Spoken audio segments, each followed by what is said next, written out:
चाहता हूँ, मेरी कामना है कि जितने माननीय सदस्य हैं दोबारा फिर जीत जाएं। राजनीति में एंट्री करने से पहले मुलायम कुश्ती लड़ते थे। एग्जाम छोड़कर कुश्ती लड़ने चले जाते थे।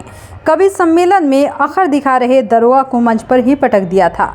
सियासत के भी बड़े अखाड़ेबाज बने, विरोधियों को चित कर दिया। सियासी और निजी जिंदगी आसान नहीं थी, पर लड़ते रहे। मौत सामने आई तो उससे भी दो दो हाथ किए। ये थे मुलायम सिंह यादव, समाजवादियों ही नहीं पूरे देश के नेताजी। 26 जून 1960 मैनपुरी के करहल का जैन इंटर कॉलेज कैंपस में कवि सम्मेलन चल रहा था। यहाँ उस वक्त के मशहूर कवि दामोदर स्वरूप विद्रोही भी मौजूद थे। वो मंच पर पहुंचे और अपनी लिखी कविता दिल्ली की गद्दी सावधान पढ़ना शुरू की। कविता सरकार के खिलाफ थी, इसलिए वहां तैनात यूपी पुलिस का इंस्पेक्टर मंच पर चढ़ गया और उन्हें कविता पढ़ने से रोकने लगा।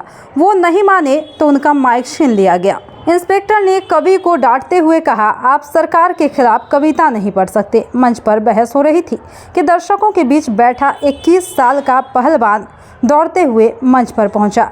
10 सेकेंड में उस नौजवान ने इंस्पेक्टर को उठाकर मंच पर पटक दिया। ये नौजवान कोई और नहीं बल्कि मुलायम सिंह यादव थे। अब इनकी जिंदगी की वो दूसरी घटना का जिक्र करते हैं, जहां तारीख 4 मार्च 1984 दिन रविवार का था। नेताजी की इटावा और मैनपुरी में रैली थी। रैली के बाद वो मैनपुरी में अपने एक दोस्त से मिलने गए। दोस्त से मुलाकात के बाद वो 1 किलोमीटर ही चले थे कि उनकी गाड़ी पर ताबड़तोड़ फायरिंग शुरू हो गई। गोली मारने वाले छोटे लाल और नेत्रपाल नेताजी की गाड़ी के सामने कूद गए थे। करीब आधे घंटे तक छोटे लाल, नेत्रपाल और पुलिस वालों के बीच फायरिंग चलती रही। छोटे लाल नेताजी की ही साथ चलता था, इसलिए उसे पता था कि वह गाड़ी में किधर बैठे हैं।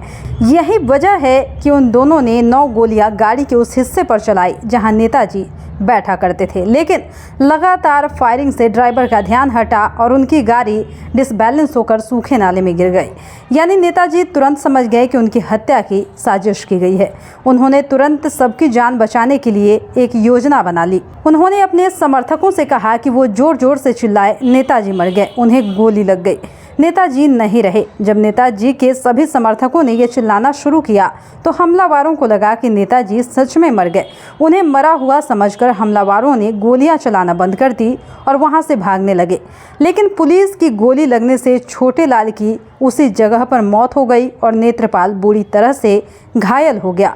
इसके बाद सुरक्षाकर्मी नेताजी को एक जीप में 5 किलोमीटर दूर कुर्रा पुलिस स्टेशन तक ले गए। इनके जिंदगी की तीसरी कहानी वो है 1989 में लोकदल से मुलायम सिंह यादव उत्तर प्रदेश के मुख्यमंत्री बने। 90 का दौर शुरू होते होते देश भर में मंडल कमंडल की लड़ाई शुरू हो गई। ऐसे में 1990 में विश्व हिंदू परिषद और बजरंग दल के कार्यकर्ताओं ने अयोध्या में बाबरी मस्जिद को गिराने के लिए कार सेवा की।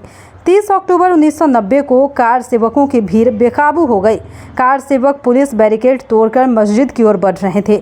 मुलायम सिंह यादव ने सख्त फैसला लेते हुए प्रशासन को गोली चलाने का आदेश दिया। पुलिस की गोलियों से 6 कार सेवक की मौत हो गई। इसके 2 दिन बाद फिर 2 नवंबर 1990 को हजारों कार सेवक हनुमानगढ़ी के करीब पहुंच गए। मुलायम के आदेश पर पुलिस को एक बार फिर से गोलियां चलानी पड़ी, जिसमें करीब 1 दर्जन कार सेवकों की मौत हो गई। कार सेवकों पर गोली चलवाने के फैसले ने मुलायम को हिंदू विरोधी बना दिया। विरोधियों ने उन्हें मुल्ला मुलायम बना दिया। हालांकि बाद में मुलायम ने कहा था कि ये फैसला कठिन था, लेकिन मुलायम को इसका राजनीतिक लाभ भी बहुत हुआ था। कार सेवकों के विवादित ढांचे के करीब पहुंचने के बाद मुलायम ने सुरक्षा बलों को गोली चलाने का निर्देश दे दिया। सुरक्षा बलों के इस कार्रवाई में 16 कार सेवकों की मौत हो गई, जबकि सैकड़ों लोग घायल हुए। बाद में मुलायम ने बताया कि सुरक्षा बलों के कार्रवाई में 28 लोग मारे गए थे। इनके जिंदगी की चौथी घटना 1956 में राम मनोहर लोहिया और बाबा साहेब भीमराव अंबेडकर समझौते के तहत एक साथ आने की प्लानिंग कर रहे थे। हालांकि इसी बीच अंबेडकर का निधन हो गया और लोहिया की दलित पिछड़ा जोड़ की प्लानिंग सफल नहीं हो सकी। 1952 में बाबरी विध्वंस के बाद मुलायम ने लोहिया के इस प्लान को अमल में लाने की दिशा में काम शुरू कर दिए। मुलायम ने तब बड़े दलित नेता कांसीराम के साथ गठबंधन का ऐलान कर दिया। मुलायम के इस मास्टर स्ट्रोक का असर चुनावी रिजल्ट पर भी देखने को मिला। 422 सीटों वाली विधानसभा में सपा बसपा गठबंधन को 176 सीटें मिली, जबकि भाजपा बहुमत से दूर हो गई। मुलायम ने अन्य छोटे दलों को साथ मिलाकर सत्ता में वापसी कर ली।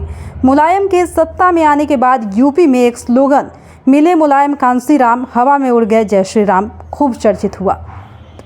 इनके जिंदगी की वो 5वीं घटना साल था 2009। भाजपा छोड़ एटा से निर्दलीय चुनाव लड़ने वाले कल्याण सिंह के समर्थन में मुलायम ने जनसभा कर दी। कल्याण बाबरी मस्जिद विध्वंस के वक्त मुख्यमंत्री थे और अवमानना के मामले में सजा भी काट चुके थे। कल्याण सिंह के समर्थन देने के फैसले पर पार्टी के भीतर ही बगावत हो गई। सीनियर नेता आजम खान ने मुलायम पर सरेराह निशाना साधा। चुनाव में भी मुलायम को इसका नुकसान उठाना पड़ा। हालांकि मुलायम के समर्थन से कल्याण सिंह चुनाव जीत गए। 82 साल के समाजवादी पार्टी के संरक्षक मुलायम सिंह यादव का सोमवार को निधन हो गया। उन्होंने गुरुग्राम के मेदांता अस्पताल में सुबह 8:16 पर अंतिम सांस ली। वे यूरिन इन्फेक्शन के चलते 26 सितंबर से अस्पताल में भर्ती थे। सैफई में मंगलवार को मुलायम का अंतिम संस्कार किया जाएगा। मुलायम सिंह यादव ने जीवन में कई तरह की मुश्किलें देखी। वह कई दलों में शामिल रहे और बड़े नेताओं की शागिर्दी भी की। इसके बाद उन्होंने अपना दल बनाया और 1-2 बार नहीं बल्कि यूपी में 3 बार सत्ता संभाली। यूपी की राजनीति जिस धर्म और जाति की प्रयोगशाला से होकर गुजरी, उसके एक कर्ता धर्ता मुलायम सिंह भी रहे। जुड़ो दीक्षांत से करो फ्री, खुद को स्ट्रेस से। गूगल प्ले स्टोर से दीक्षांत ऐप डाउनलोड कर अपने स्टडी को बनाओ आसान और मजेदार। दीक्षांत देता है topic wise video with animated visuals and concept bye study materials. हमारे YouTube चैनल को सब्सक्राइब और Facebook पेज को लाइक करना ना भूले। धन्यवाद।